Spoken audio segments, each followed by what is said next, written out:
तो आज को हम लोग रोटेशनल मोशन हम लोग का शुरू हो गया था, तो आज को हम लोग थोड़ा सा और आगे जाएंगे।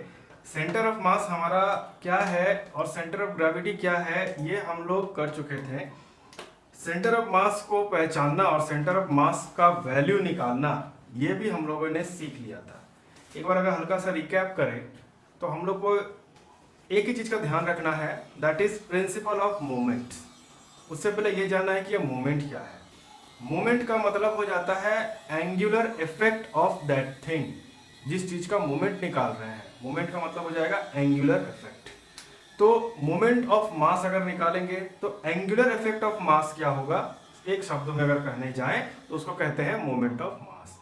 Similarly moment of force, moment of momentum, ये सब चीजें हम लोग निकाल सकते हैं। मोमेंट ऑफ वेलोसिटी ये भी निकाल सकते हैं हम लोग, यानी एंगुलर इफेक्ट ऑफ वेलोसिटी। जैसे कि moment of force, angular effect of force, इसका मतलब होता है टॉर्क। मोमेंट ऑफ मास, इसको हम लोग इनर्शिया भी कह सकते हैं, मोमेंट ऑफ इनर्शिया। तो ये सारी चीजें हम लोग धीरे धीरे जैसे जैसे आगे बढ़ते जाएंगे वैसे वैसे हम लोग ये करते जाएंगे।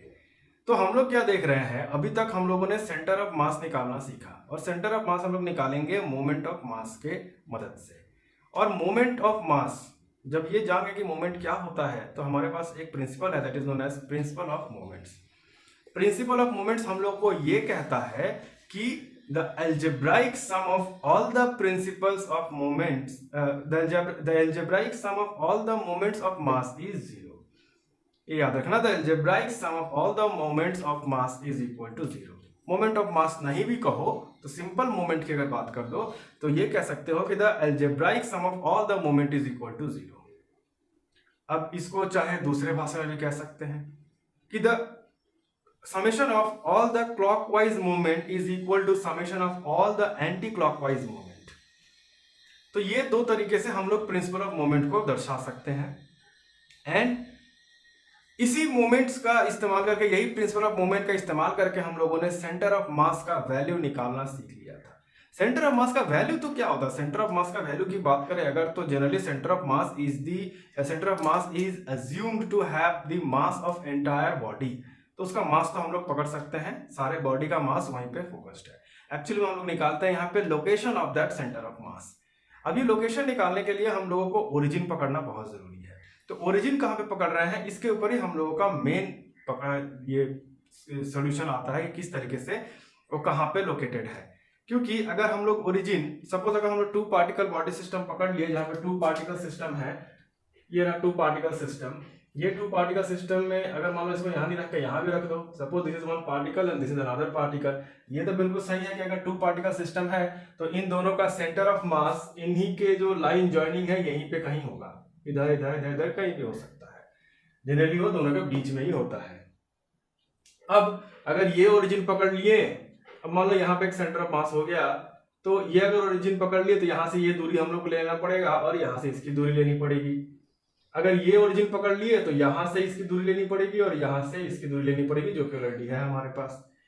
अब हम ओरिजिन इन दोनों में से नहीं पकड़ के सिर्फ सेंटर ऑफ मास को ही ओरिजिन पकड़ लिए तो हम लोग को एक रिलेशन मिल जाता है कि mass is inversely proportional to the distance from the pivot point.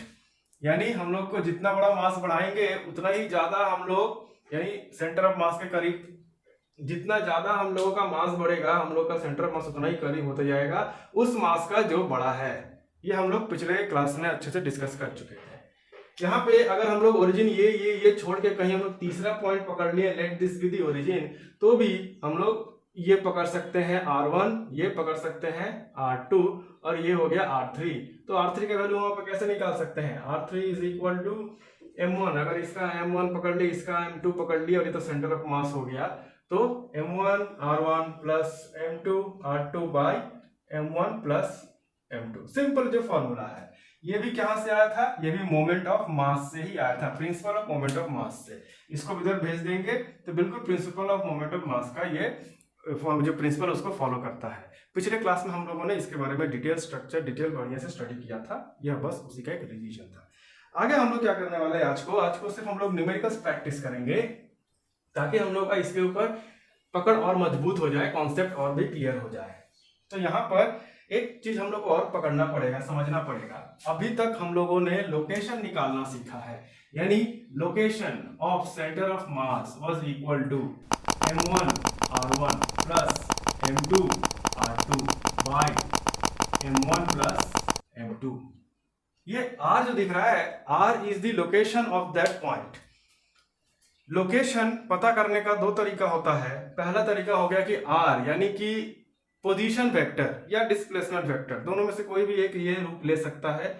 और दूसरा तरीका होता है कार्टेशियन कोऑर्डिनेट सिस्टम में x और y का कोऑर्डिनेट्स पता चल जाए। यानी अगर इसको अच्छे शब्दों में बताया जाए तो मान लो ये अगर हमारा ग्राफ है जहां पे ये अगर ओरिजिन है, ये x और ये y एक्सिस हो गया, तो एक पॉइंट यहाँ पर है। ये पॉइंट का लोकेशन हम कैसे बता सकते हैं? तो ये पॉइंट का लोकेशन बताने के लिए हम चाहे तो ये पोजीशन वेक्टर का इस्तेमाल कर सकते हैं, या फिर इसका डायरेक्ट x और y कोऑर्डिनेट्स के बारे में बता दें तो भी हम इसका पोजीशन बता सकते हैं।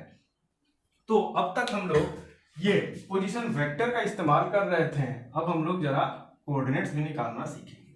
ज्यादा कुछ डिफरेंस नहीं है, ज्यादा कुछ डेरिवेशन भी नहीं करना है हम लोगों को, बस एक ही चीज हम लोग को बदलना है। इसमें से क्या करना पड़ेगा? इसमें से हम लोग r नहीं लिखे, x coordinate of the centre of mass will be equal to, जब हम लोग m1 पकड़ेंगे तो इसका भी x कोऑर्डिनेट लिख देंगे, इसका x1 plus m2 x2 by m1 plus m2। और y कोऑर्डिनेट चाहिए तो y coordinate of centre of mass is equal to m1 y1 plus m2 y2 by m1 plus m2। मतलब सेंटर ऑफ मास का x और y coordinate चाहिए तो individual masses का भी x और y कोऑर्डिनेट हम लोग पकड़ के सेम फॉर्मूला अप्लाई करेंगे तो हम लोग को x और y कोऑर्डिनेट आ जाएगा। चाहे तो 3 डायमेंशन में अगर करना चाहो तो एग्जैक्ट कोऑर्डिनेट भी डाल सकते हो, सेम प्रिंसिपल को वो भी काम करेगा। अब ये जो हम लोग यहाँ पे निकाल रहे हैं, अगर इसको अच्छे से समझने की कोशिश करें तो यहां से एक फॉर्मूला बनता है। ये हम लोग डिस्क्रीट सिस्टम के लिए निकाल रहे हैं। अब ये डिस्क्रीट सिस्टम क्या होता है? डिस्क्रीट सिस्टम का मतलब हो गया जहां पे मासेस या पार्टिकल एक इंडिविजुअल पॉइंट से हम लोग डिनोट कर रहे हैं। This are discrete system. यहाँ पे एक पार्टिकल हो गया, यहाँ पे एक पार्टिकल हो गया, या एन टाइप बॉडी सिस्टम में हम लोग एन नंबर ऑफ पार्टिकल यहाँ पे डाल सकते हैं। ये सब डिस्क्रीट सिस्टम है, मतलब कि यहाँ पे अलग अलग पार्टिकल्स हैं जिनका पोजीशन हम लोग बता सकते हैं एक ओरिजिन से। कंटिन्यूअस सिस्टम हो गया। कंटिन्यूअस सिस्टम का मतलब हो गया कि एक होल बॉडी ले लिया हम लोग। अगर एक एग्जांपल से समझाए तो और बेहतर तरीके से समझ में आएगा। यानी ये एग्जांपल ले लेते हैं। चलो मान लो कि अगर हमारे पास ये सिस्टम दिया हुआ है, ये कोऑर्डिनेट सिस्टम ले लिए जहां पे एक ऑब्जेक्ट है, यहाँ पे एक पार्टिकल है यहाँ पे, और ये रहा दूसरा पार्टिकल। ये पार्टिकल हो जाएगा m1, ये हो गया m2। इन दोनों का ये रहा सेंटर ऑफ मास। तो इसका पोजीशन वेक्टर अगर r1 है, इसका पोजीशन वेक्टर अगर r2 है, और इसका पोजीशन वेक्टर अगर r है, तो इसका पोजीशन वेक्टर यानी इस सेंटर ऑफ मास का हम लोग लोकेशन पता कर सकते हैं यूजिंग आवर फॉर्मूला जो हम लोग को पहले से मालूम है, m1 r1 plus m2 r2 by m1 plus m2। और अगर हम लोग पोजीशन नहीं पता करके इसका कोऑर्डिनेट्स जानना चाहते हैं x, y, तो इसके कोऑर्डिनेट्स को भी हम लोग को पकड़ना पड़ेगा।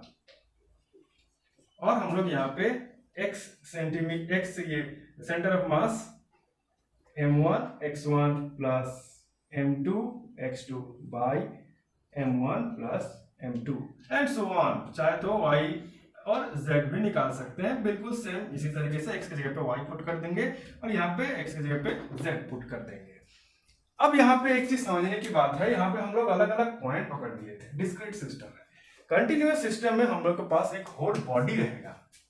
यानी मान लो यही सिस्टम अगर लेते हैं तो यहाँ पे एक होल बॉडी रहेगा जहाँ पे 1 2 3 पॉइंट नहीं है, ये फुल कंटिन्यूअस मास है जो इस तरह से डिस्ट्रीब्यूटेड है पूरा। तो इसका सेंटर ऑफ मास हम लोग कैसे निकालेंगे? बड़ा ही आसान है, हम लोग इसी की मदद लेंगे। इसको देखो, हम लोग चाहे ऐसे लिख सकते हैं, सिर्फ 2 बॉडी नहीं लेके अगर n नंबर ऑफ बॉडी लिए होते हम लोग यहाँ पे, तो ये n टाइम्स चलते जाता है, m3 plus dot dot dot dot, और ये भी m3 r3 plus dot dot dot dot.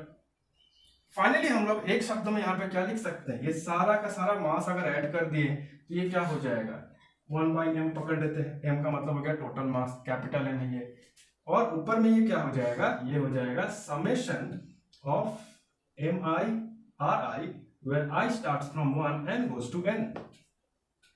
ये हो गया एक शब्द में लिखने का तरीका। ये तरीका हम लोग यहाँ पर भी अप्लाई कर सकते हैं, बस r के मतलब यहाँ x हो जाएगा, यहाँ पे y हो जाएगा, यहाँ पे z हो जाएगा, बाकी ये फॉर्मूला सेम रहेगा। अब जैसे हम लोग कंटिन्यूअस बॉडी के लिए अगर करने जाएंगे तो कंटिन्यूअस बॉडी के लिए हम लोगों को समेशन के बदले इंटीग्रेशन का इस्तेमाल करना पड़ेगा यहाँ पे। और ये जो इंटीग्रेशन का इस्तेमाल करेंगे, ये इंटीग्रेशन का इस्तेमाल करने का तो हम तुम लोग को पिछले क्लासेस में तो बता दिए हैं कि हम लोग यहाँ पे कर क्या रहे हैं, एक्चुअली में छोटे छोटे पार्टिकल को इंटीग्रेट कर रहे हैं। सिमिलरली यहाँ पे छोटे छोटे मास dm को हम लोग ले लेंगे और उसी को इंटीग्रेट करेंगे यहाँ पे। तो फाइनली जब यहाँ पे उसको इंटीग्रेट करेंगे तो हमको होल बॉडी का ही मास आ जाएगा। जैसे कि इसी को अगर हम लोग बदलने की कोशिश करें इंटीग्रेशन में, तो इसको कैसे बदलेंगे देख लो।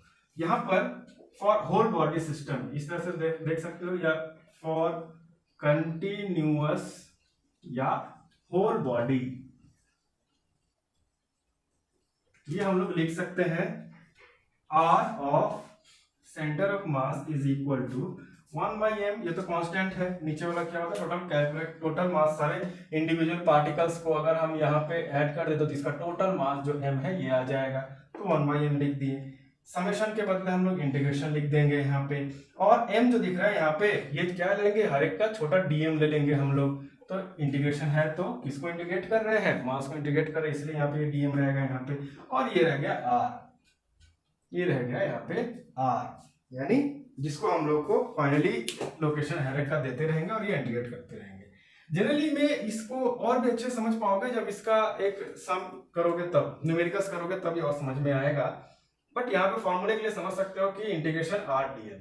क्वेश्चन में ये क्या दिया रहेगा, r का एक इक्वेशन दे देगा, r का एक इक्वेशन दे देगा जो कि मास का टर्म रहेगा, जिससे कि हम इंटीग्रेट कर पाए। अगर मास का टर्म नहीं रहेगा तो हमको सम को सॉल्व करके उसमें मास का टर्म ले आना पड़ेगा, तब जाकर उसको इंटीग्रेशन मारना पड़ेगा। अब इसको हम लोग चाहे तो x y z के टर्म में भी इसको बदल सकते हैं, यानी x of centre of mass can be written as 1/m integration x dm and so on। y of center of mass is equal to 1/m integration y of dm and z के लिए ऐसे ही लिख देना है। ये equation रहेगा, एक छोटे छोटे इक्वेशन रहेंगे या किसी फॉर्म में रहेगा जिसको इंटीग्रेट किया जा सके। सो ये रहेगा कंटिन्यूअस सिस्टम। ये तो जस्ट फॉर्मूला है, इसको जब तक प्रैक्टिस नहीं करेंगे तब तक हमको समझ में नहीं आएगा। तो अभी हम लोग इसके ऊपर कुछ न्यूमेरिकल्स करेंगे। तो फिलहाल ये रहा हमारा सेंटर ऑफ मास पूरा बॉडी का। और एक बात यहाँ पे, जैसे हम लोग ये moment of mass, principle of moment जो है वो सिर्फ मोमेंट ऑफ मास पे ही एप्लीकेबल नहीं होता, मोमेंट ऑफ वेलोसिटी पे भी होता है। यानी ये जो फॉर्मूला दिख रहा है ना यहाँ पे, ये r रख दिए और m के बदले हम लोग सिर्फ वेलोसिटी डाल दिए हर जगह, तो भी वो वेलोसिटी का मामले में, यानी सेंटर ऑफ मास का वेलोसिटी का आइडिया हमको दे देगा। फोर्स डाल दिए तो सेंटर ऑफ मास पे पड़ने वाले फोर्स का आइडिया दे देगा। यानी हम लोग मोमेंट ऑफ मास जो हम लोग यहाँ पे निकाल रहे हैं वो भी कर सकते हैं, moment of force, moment of velocity कर सकते हैं हम लोग। मोमेंट ऑफ फोर्स जो है उसको कहते हैं टॉर्क, वो हम लोग करके दिखाएंगे थोड़ी देर बाद ही करेंगे कुछ नए टॉपिक्स में, जिसको टॉर्क कहते हैं। जब वो पढ़ेंगे तब हम लोग उसके बारे में डिराइव करके दिखा देंगे, लेकिन उससे पहले कुछ न्यूमेरिकल्स करना है। तो ये रहा हमारा total centre of mass. Velocity भी अगर हम लोग कुछ न्यूमेरिकल मिल जाए, यहाँ पे मोमेंट ऑफ वेलोसिटी का परफेक्ट एग्जांपल है, वो भी हम लोग करके देख लेंगे। और एक बात यहाँ पे याद रखना, सेंटर ऑफ मास से ही रिलेटेड है वो, कि जो पूरी यूनिवर्स में, पूरी दुनिया में किसी भी टाइप का कोई भी मोशन सेंटर ऑफ मास के इर्द गिर्द ही होता है। यानी कहने का मतलब ये है कि अगर हम लोग सपोज एक बॉम्ब है, अगर उसको हम फेंक रहे हैं, ये बॉम्ब को अगर हम ऐसे करके फेंके हैं तो ये बॉम्ब जो ऐसे करके जा रहा है, ये जो बॉम्ब ऐसे करके जा रहा है, ये जो सीधा जा रहा है, एक्चुअली इसका सेंटर ऑफ मास को हम लोग ट्रेस करेंगे। ये जा रहा है, ऐसे करके जा रहा है। अब यहाँ पे आके ये फट गया, फट के जो सारे पार्टिकल्स इधर से उधर पूरी तरफ से छितरा गए चारों तरफ, तो वो पार्टिकल्स रैंडमली नहीं जाते हैं कहीं पे, वो बिल्कुल एक इक्वेशन को फॉलो करेंगे और उन सारे पार्टिकल का सेंटर ऑफ मास अगर हम लोग निकालते हैं तो देखेंगे कि वो सब के सब ये पाथ को कंप्लीट करने में लगे हुए हैं। यानी उन सभी का सेंटर ऑफ मास इसी पाथ को कंप्लीट करने में लगेगा। और बड़े से बड़ा इक्वेशन जब भी रोटेशनल मोशन का काम करते हैं हम लोग, रोटेशनल मोशन पे हम लोग सम जब करेंगे तो ये सेंटर ऑफ मास हमारा बहुत बड़ा रोल अदा करेगा। यानी जैसे कि हमारा सोलर सिस्टम में हम लोग को इतना मालूम है कि बीच में सन होता है और इसके इर्द गिर्द इलिप्टिकल पाथ में घूमता है प्लैनेट, प्लैनेट के इर्द गिर्द घूमता है सैटेलाइट, उसका नेचुरल सैटेलाइट। अब यहाँ पे सिंपल सेंस में, सिंपल माइंड में लोग कह सकते हैं कि ये तो अपने आप घूम रहा है, इसमें कोई प्रॉब्लम नहीं है, but this is not the case. अगर ये सिस्टम इक्विलिब्रियम में है, इसका मतलब समझ जाना कि ये बॉडी, ये और ये तीनों का एक सेंटर ऑफ मास है कहीं पे, उसी सेंटर ऑफ मास के इर्द गिर्द ये घूम रहा है इतने अच्छे तरीके से ये इक्विलिब्रियम मेंटेन कर रहा है। अब यहाँ पे चैलेंज रहता है कि सेंटर ऑफ मास, यही एस्ट्रोनॉमी में सिखाया जाता है और इसीलिए एस्ट्रोनॉमी इज द ब्रांच जहाँ पे ह्यूज अमाउंट ऑफ कैलकुलेशन चलता रहता है, जिसको रॉकेट साइंस कहते हैं, क्योंकि वो इतना इजी नहीं होता है। यहाँ पे इसका सेंटर ऑफ मास निकाल पाना क्या है, ये उतना इजी नहीं है। जैसे कि binary planet, binary star system का मतलब होता है वो सोलर सिस्टम जहाँ पे दो सूरज हो। दो सूरज जब रहते हैं, हमारा सूरज तो अकेला है, इसलिए हम लोग को दिखता है कि एक जगह पे रुका हुआ है, हालांकि एक जगह पर रुका हुआ नहीं रहता है। ये भी क्या करता है, हमारा जो गैलेक्सी है, गैलेक्सी के बीच में जो मैसिव ब्लैक होल है उसका ये चक्कर लगा रहा है, हम लोग एज ऑफ द गैलेक्सी पे है। अब ये क्या है कि अगर ये बाइनरी स्टार सिस्टम रहता तो ये क्या करता, बाइनरी स्टार सिस्टम भी आगे की तरफ अगर बढ़ता रहता तो कैसे इसको बिहेव करता है, इसको अगर दिखाएं तो ऐसे इसको समझना। यानी यहां पे एक स्टार है, पकड़ लो, ये एक स्टार हो गया, स्टार S1, यहां पे ये हो गया स्टार S2। अगर ये फिक्स्ड है, अगर एक जगह पर रुके हुए हैं तो ग्रेविटी हावी हो जाएगा और ये दोनों एक दूसरे में कोलाइड कर जाएंगे। इसीलिए एक तो सेंट्रीफ्यूगल फोर्स है, बस यहाँ पे एक टेंजेंशियल फोर्स लाना पड़ेगा, और टेंजेंशियल फोर्स अगर आ जाए, दोनों एक डायरेक्शन में नहीं घूम सकते, आगे कोलाइड हो जाएंगे, इसलिए इसको भी इधर ही घूमना पड़ेगा, इसको भी इधर ही घूमना पड़ेगा, जिससे कि एक टेंजेंशियल फोर्स इधर क्रिएट हो जाए और इधर ही क्रिएट हो जाए। तो ये लोग क्या करेंगे, गोल गोल गोल गोल एक दूसरे का चक्कर लगाना शुरू कर देंगे यहीं पे। इसीलिए जो भी चीज हम लोग को दिखता है यूनिवर्स में, वो हर किसी ना किसी का इलिप्टिकल पाथ में चक्कर ही लगा रहा होता है, क्योंकि अगर चक्कर नहीं लगाएगा तो ग्रेविटेशन फोर्स के भीतर आके कोलैप्स हो जाएगा। तो इससे क्या होगा, ये गोल गोल गोल गोल घूम रहे हैं। यहाँ पे अगर इसको हम ट्रेस करने की कोशिश करें तो हमको दिखेगा कि यहाँ पे ये दोनों, इन दोनों का एक कॉमन सेंटर ऑफ मास मिलेगा। ये common centre of mass, actually ये दोनों क्या कर रहे हैं, ये कॉमन सेंटर ऑफ मास के इर्द गिर्द चक्कर लगाएंगे। अब ये गोल एक जगह पे घूम रहे तब तो काफी मैथ आसान हो जाएगा, बट ये गोल घूमते घूमते जब आगे की तरफ बढ़ जाएंगे तब उसको सॉल्व कर पाना थोड़ा डिफिकल्ट हो जाएगा। अगर इसको हम लोग ट्रेस करने की कोशिश करें, इमेजिन करो ये आगे की तरफ जा रहा है, तो ये कैसे मूव करेगा, ये ऐसे, फिर ऐसे, फिर ऐसे, फिर ऐसे और ऐसे करके मूव करते हुए रहेगा। देख लो, ऐसे घूम के, फिर ऐसे घूम के, फिर ऐसे घूम के, ये घूमते हुए रहेगा। जबकि ऊपर वाला कैसे घूमेगा, ये वाला ऐसे, ये ऐसे करके घूमता रहेगा। यानी अगर हम साइड व्यू में देखेंगे तो ये ऐसे करते हुए आगे की तरफ बढ़ते जाएंगे, और अगर हम इधर से देखेंगे, फ्रंट व्यू से देखेंगे या इधर से अगर देखेंगे तो हमको कुछ नहीं दिखेगा, हमको बस एक दिखेगा कि दो स्टार है जैसे गोल गोल गोल गोल एक दूसरे पे घूमे जा रहे हैं। यहाँ पर भी एक चीज रोल अदा कर रहा है कि सेंटर ऑफ मास। अगर इसका सेंटर ऑफ मास को हम लोग ध्यान दे तो हम लोग क्या दिख रहा है कि सेंटर ऑफ मास चुपचाप सीधा ऐसे करके चले जा रहा है। सेंटर ऑफ मास हमेशा लीनियर मोशन में ये चला गया। इसके इर्द गिर्द के जो बॉडी है, जो ऑब्जेक्ट है, वो कोई भी विजार कितना भी दिखने वाला मोशन है वो कर सकते हैं, ताकि उनका सेंटर ऑफ मास स्टेबल रहे, एक ही जगह पे रहे। इनफैक्ट जो हम लोग कोई चीज अगर चला के अगर फेंकते भी है ऐसे करके, सपोज एक कुल्हाड़ी ले लो, वो कुल्हाड़ी लेकर अगर चला किसी को अगर फेंकोगे ऐसे करके, तो जो कुल्हाड़ी है उसका ऊपर का जो हिस्सा होता है वो काफी भारी होता है। तो अगर मान लो ये हो गया उसका हैंडल, तो हम जब फेंकेंगे तो इसका सेंटर ऑफ मास कहीं यहाँ पे दिखेगा। बनाया ही जाता है, एक बढ़िया कुल्हाड़ी जो रहेगा इस तरह से बनाया जाएगा कि उसका सेंटर ऑफ मास यहाँ पे दिखेगा। अब जब इसको फेंकेंगे ऐसे करके तो ये जो दिख रहा है इसका सेंटर ऑफ मास, ये एकदम सीधा पाथ में जाएगा। ऐसा लगेगा कि हम एक पत्थर उठाए और पत्थर फेंक दिए, लेकिन इस सेंटर ऑफ मास जब हम ऐसा करके फेंक रहे हैं तो हम इसके भीतर एक एंगुलर मोशन भी क्रिएट कर रहे हैं। इसके लिए क्या होगा कि ये कुल्हाड़ी तो रोटेट करते हुए जाएगा, गोल घूमते हुए जाएगा, लेकिन ये गोल घूमेगा एक पर्टिकुलर एक्सिस के अगेंस्ट, और वहीं पर रहेगा इसका सेंटर ऑफ मास। तो एक चीज याद रखना, जब हम लोग फोर्स रोटेशनल मोशन नहीं कर रहे हैं। फोर्स रोटेशनल मोशन का मतलब हो गया इसको जबरदस्ती पावर का हम जबरदस्ती ऐसे घुमाए जा रहे हैं। घर में लगा हुआ पंखा जबरदस्ती घुमाया जाता है, उसको हो गया फोर्स ऑसिलेशन, उसकी बात नहीं कर रहे। जब हम लोग नेचुरल ऑसिलेशन होता है, ऑसिलेशन बोला नेचुरल रोटेशन जब होता है, ऐसे करके ऊपर फेंक दो, जब ये ऊपर फेंक दिया ऐसे करके तो हवा में जाके ये अपने हिसाब से अपने मर्जी से ये गोल घूम रहा है। उस वक्त जो इसका एक्सिस ऑफ रोटेशन बनता है वो हमेशा सेंटर ऑफ मास से ही गुजरता है, उसी लिए उसको हम लोग बोलते हैं नेचुरल एक्सिस। नेचुरल एक्सिस उसी को कहते हैं जो सेंटर ऑफ मास से होकर गुजर रहा है। तो ये सारी चीजें ध्यान में रखनी पड़ेगी जब हम लोग न्यूमेरिकल्स करेंगे, सब कुछ जब सॉल्व करेंगे तो सारी चीजें दिमाग में रखनी पड़ेगी। एक एक करके न्यूमेरिकल करते जाएंगे और धीरे धीरे हम लोग को ये सारे कॉन्सेप्ट क्लियर होते जाएंगे। तो चलो एक एक करके न्यूमेरिकल करते हैं और फिर धीरे धीरे ये सारी चीजें भी क्लियर होती जाएंगी।